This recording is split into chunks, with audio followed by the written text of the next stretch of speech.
बिहार की राजनीति में कुछ सीटें सिर्फ चुनावी मैदान नहीं होती, वह इतिहास, प्रतिष्ठा और भविष्य की लड़ाई का अखाड़ा भी बन जाती हैं। राघवपुर विधानसभा सीट एक ऐसी ही सीट है। इसे यूं ही हॉट सीट नहीं कहा जाता। यहाँ की राजनीति में परिवारों की विरासत दांव पर लगती है। नेताओं का कद यहाँ तय होता है और पूरे बिहार की निगाहें इसी एक क्षेत्र पर टिक जाती है। इस बार फिर राघवपुर चर्चा में है और वजह है राजद सुप्रीमो लालू प्रसाद यादव के छोटे बेटे, बिहार की राजनीति के सबसे युवा और असरदार चेहरों में शामिल तेजस्वी यादव। महागठबंधन की तरफ से मुख्यमंत्री पद के दावेदार के रूप में तेजस्वी इस सीट से एक बार फिर मैदान में हैं, लेकिन उनके सामने मुकाबला आसान नहीं है। उन्हें चुनौती दे रहे हैं सतीश कुमार यादव, वो चेहरा जो राघवपुर की राजनीति में कई बार हलचल मचा चुका है। यह वही सतीश यादव है जिनकी जीत ने 2010 में राजद परिवार को हिलाकर रख दिया था, जब उन्होंने राबड़ी देवी को 136 वोटों के भारी अंतर से पराजित किया था। सिर्फ हार नहीं, बल्कि ऐसी हार जिसने पूरे इलाके में सतीश यादव की पकड़ को मजबूत कर दिया था। उस चुनाव में वे जेडीयू उम्मीदवार थे और उनकी जीत कई वर्षों तक चर्चा में रही। अब 2025 के चुनाव में वे बीजेपी के टिकट पर एनडीए की ओर से राघवपुर में ताल ठोक रहे हैं, यानी परिदृश्य बदल रहा है, लेकिन चुनावों पहले से कहीं ज्यादा बड़ी हो गई है। सामने आए रुझानों में एक बात तो साफ है कि कभी सतीश यादव आगे हो जाते हैं तो कभी तेजस्वी। राघवपुर की कहानी जितनी राजनीतिक और उतनी ही दिलचस्प भी है। इस सीट का इतिहास 1951 से शुरू होता है, जब पहली बार विधानसभा चुनाव हुए थे। उस वक्त कांग्रेस के हरिवंश नारायण सिंह इस सीट के पहले विधायक बने थे। यह दौर कांग्रेस का था, प्रभाव भी उसी का था। पर समय के साथ राघवपुर की राजनीति बदलती गई और दल का पलड़ा समय समय पर इधर उधर झुकता रहा। अब इस सीट पर 20 चुनाव हो चुके हैं, जिसमें 5 बार कांग्रेस, 5 बार राजद, 2 बार जनता दल, 2 बार संयुक्त सोशलिस्ट पार्टी ने जीत दर्ज की है। इसके अलावा लोक दल, जनता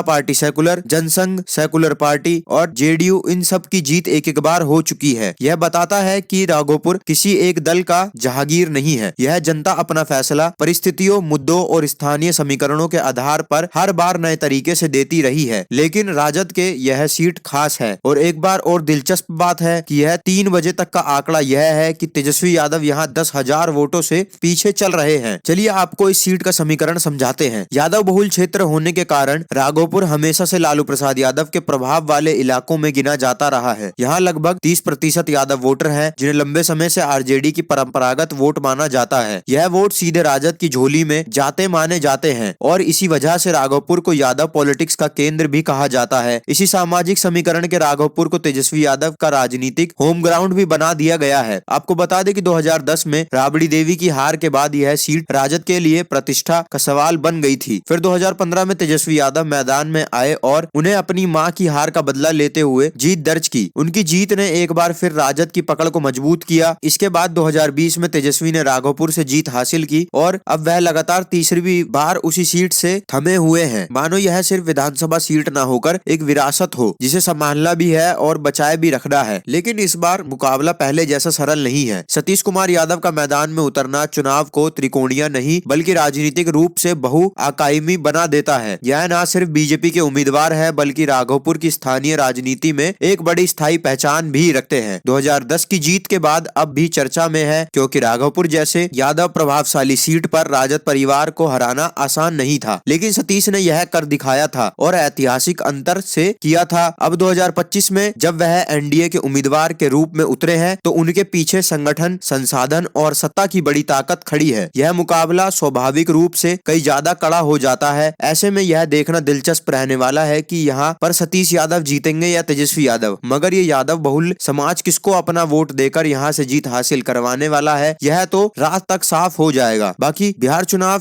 के रिजल्ट से जुड़ी तमाम खबरों के लिए देखते रहें वायरल समाचार चैनल। साथ ही हमारे चैनल को सब्सक्राइब करें और लाइक करना ना भूलें।